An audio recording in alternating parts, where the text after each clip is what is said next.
ఎలా ఉన్నారు? సరే, ఎలా ఉంది మీ ఫిట్నెస్ జర్నీ? నాకైతే ఈరోజు బెటర్గానే ఉంది. సరే, అదే నా హెల్త్ అడిగారు చాలామంది, ఎలా ఉన్నారని. Thank you so much. ఈరోజు టాపిక్ వచ్చి నన్ను చాలామంది అడుగుతుంటారు, ఇది ఎక్కడ బుక్స్లో వీటిలో కూడా ఎక్కువ కనబడదు, ఇది ప్రాక్టికల్గా ఎక్స్పీరియన్స్ అవ్వాల్సిందే నాకు తెలిసినంత వరకు. సరే, ఏంటి అంటే ఫస్ట్ బిడ్డకి నేను తగ్గాను, సెకండ్ బిడ్డకి తగ్గడం కష్టమవుతుంది, నాకు అర్థం కాలేదు, దేనికైనా నాకు అర్థం కావట్లేదు అని అడుగుతారు. మ్యాక్సిమం ఇలా అడిగే వాళ్ళల్లో ఎలా ఉంటారంటే, నేను ప్రతి ఒక్కటి ఇప్పుడు నేనేం చెప్తున్నానో ప్రతి ఒక్కరికి అన్వయించుకోవాలని లేదు, ప్రతి ఒక్కరి శరీర తీరు ఇంకొకరి శరీర తీరుకి డిఫరెంట్ ఉంటుంది. ఇది అండర్లైన్, ప్రతి వీడియోకి అండర్లైన్. కానీ మేజర్గా ఒకటి జరుగుతుంది, ఏంటి తెలుసా? మ్యాక్సిమం ఇలా ఎవరు కంప్లైంట్ చేస్తారంటే, ఫస్ట్ బిడ్డని వీళ్ళు పెళ్ళైన వెంటనే కనుంటారు, అంటే ఒక 25 లోపలే కనుంటారు. సెకండ్ బేబీకి గ్యాప్ వచ్చి ఉంటుంది, ఇప్పుడు శిశి జాను ఇలాగా ఒక 5-6 years గ్యాప్ వచ్చి ఉంటుంది, అంటే 30+ మళ్ళీ సెకండ్ బేబీని ప్లాన్ చేసుకుంటారు. ఫస్ట్ బేబీ టైంలో వీళ్ళు ఫాస్ట్గానే తగ్గిపోతారు, సెకండ్ బేబీ టైంలో ఎందుకు తగ్గలేక, నేను అన్నీ చేస్తున్నా కానీ నేను ఎందుకు తగ్గట్లేదు అనే క్వశ్చన్ వచ్చేస్తుంది. రీజన్ వచ్చి నేను చెప్తా, మీ మనస్సాక్షికి అబద్ధం చెప్పుకోకుండా ఎప్పుడైతే క్వశ్చన్ చేసుకుంటారో ఆన్సర్ మీకు వచ్చేస్తుంది, మీ ఫిట్నెస్ జర్నీ ఈజీ అవుతుంది. సో అందులో ఏంటి అంటే, ఒకటి మనకి 26-27 లోపల ఉన్న ఏజ్లో కొంచెం మొండితనం ఉంటుంది తెలుసా. ఏమంటారంటే చాలా వరకు ఏజ్ పెరిగే కొద్దీ మెచ్యూరిటీ వస్తుంది. ఏజ్ పెరిగే కొద్దీ మనకి మెచ్యూరిటీ లెవెల్స్తో పాటు ఇక్కడ ఏమవుతుందంటే, మన గురించి మనం ఆలోచించుకునే దానికంటే చుట్టుపక్కల దాని గురించి ఆలోచించుకోవడం ఎక్కువ. చిన్న విషయం కూడా మనల్ని చాలా ఎక్కువ డిస్టర్బ్ చేస్తుంది.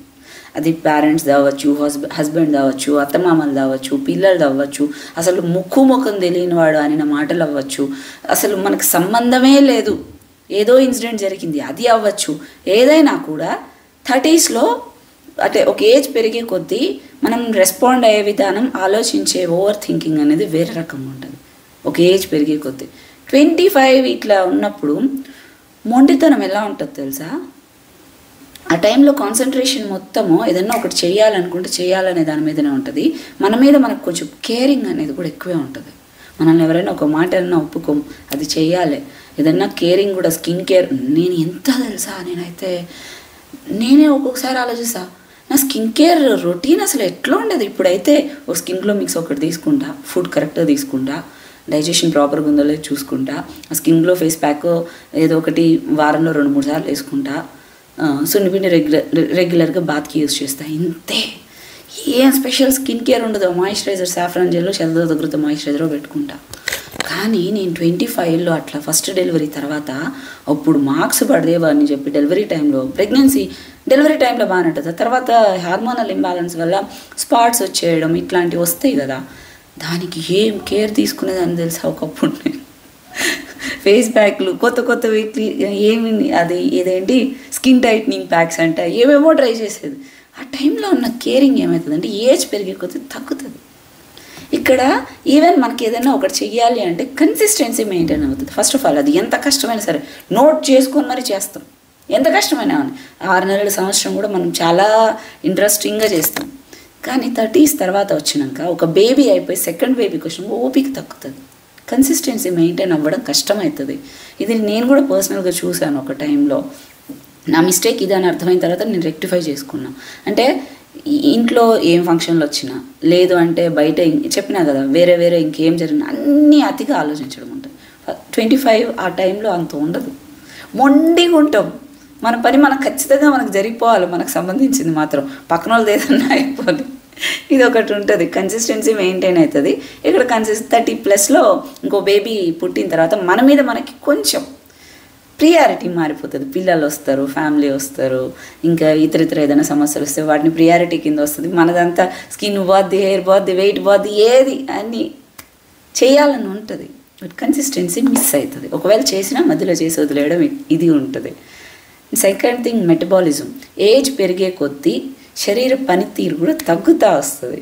అంటే ఫర్ ఎగ్జాంపుల్ ఇప్పుడు మిక్సీనో ఇంట్లో ఏదైనా కొనుక్కున్నాం అనుకోండి, దానికి ఒక ఏజ్ పెరిగే కొద్దీ దాని లోడ్ తగ్గిస్తాం, కానీ ఇక్కడ లోడ్ పెరుగుతూనే పోతుంటుంది. ఏజ్ పెరిగే కొద్దీ డైజెషన్ మెటబాలిజం స్లో అవుతుంటుంది. అప్పుడు మనం ఇంకొంచెం కేర్ తీసుకోవాలి కదా, కానీ మనం కేర్ తీసుకోవడం అనేది తగ్గుతుంది. సో ఏజ్ పెరిగే కొద్దీ మెటబాలిజం డౌన్ అవ్వడం అది ఒక నెగిటివ్ ప్రాబ్లం. ఇక్కడ ఇంకోటి ఏంటంటే మెటబాలిజం ఇంప్రూవ్ అయ్యేటట్లు ఫుడ్ తీసుకోవడం, మెటబాలిజం ఇంప్రూవ్ అయ్యేటట్లు బాడీ యాక్టివ్ ఉంచుకోవడం, మెటబాలిజం ఇంప్రూవ్ అయ్యేటట్లు మనం ఫుడ్ తీసుకోవడం, అంటే చిన్న చిన్నవి సీడ్స్ ఇట్లాంటివి కానీ టర్మరిక్ ఇట్లాంటివి కొన్ని జీరా ఇట్లాంటి డ్రింక్స్ కూడా కొంచెం ఏజ్ పెరిగే కొద్దీ మన ఇమ్యూనిటీకి దీనికి కొంచెం ప్రియారిటీ ఇచ్చి చేసుకున్నప్పుడు మెటబాలిజం కూడా ఒక ఏజ్ పెరిగే కొద్దీ ప్రొటెక్ట్ చేసుకున్నట్లయితుంది. బట్ మనం అది చేయం కదా. 2 ఇడ్లీలు తినే దగ్గర కట్ చేసి 1 ఇడ్లీ తింటాం, 2 దోశలు తినే దగ్గర కట్ చేసి 1 దోశ తింటాం. ఇలాగా ఫుడ్ తగ్గుతాం కానీ బాడీని హీల్ చేసుకుంటూ తగ్గాలనే థాట్ అనేది రాదు. అండ్ ఇంకొకటి ఒత్తిడి, నేను ఒకటి చెప్పిన అతిగా ఓవర్ థింకింగ్ అనేది ఉంటుంది. బాధ ఎక్కువ, నన్ను ఎందుకు అన్నారు, ఏంటిది అంటే ఒక ఏజ్లో చిన్న ఏజ్లో నన్ను ఎలా అంటారు చూద్దాం అన్న దగ్గర నుంచి నన్ను ఎందుకు అన్నారు, నన్ను ఎందుకు అవతలకు మనం ఎన్ని చెప్పిన ఇక్కడ బాధపడుతుంటాం. ఇది ఒకటి స్ట్రెస్ అనేది ఒకటి ఎక్కువ ఉంటుంది. ఓవర్ థింకింగ్, ఓవర్ కాన్షియస్నెస్ అయ్యుండొచ్చు మన ఫ్యామిలీ మీద వీటి మీద అంతా కూడా. సో స్ట్రెస్ లెవెల్ అనేది స్ట్రెస్ హార్మోన్స్ లైక్ కార్టిజాల్ ఇట్లాంటివి ఎక్కువ రిలీజ్ అవ్వడం. మామూలుగా ఈ కార్టిజాల్ ఇట్లాంటివన్నీ కూడా మనం వెయిట్ బ్యాలెన్స్ చేస్తాయి. బట్ అతిగా రిలీజ్ అయినప్పుడు ఏమవుతుందంటే వెయిట్ అనేది పెరగడం ఇట్లాంటివన్నీ దానికి కూడా ఛాన్సెస్ ఉంటాయి. సో కన్సిస్టెన్సీ ఒకటి మిస్ అవుతుంది, మెటబాలిజం డైజెషన్ అనేది మిస్ అవుతుంది, స్ట్రెస్ అనేది ఎక్కువ అవుతుంది. ఏజ్ పెరుగుతుంది కదా, మనం ఇంకొంచెం జాగ్రత్తగా ఉండాలి. జాగ్రత్తగా ఉంటే ఖచ్చితంగా మీ ట్రాన్స్ఫర్మేషన్ ఈజీ అవుతుంది.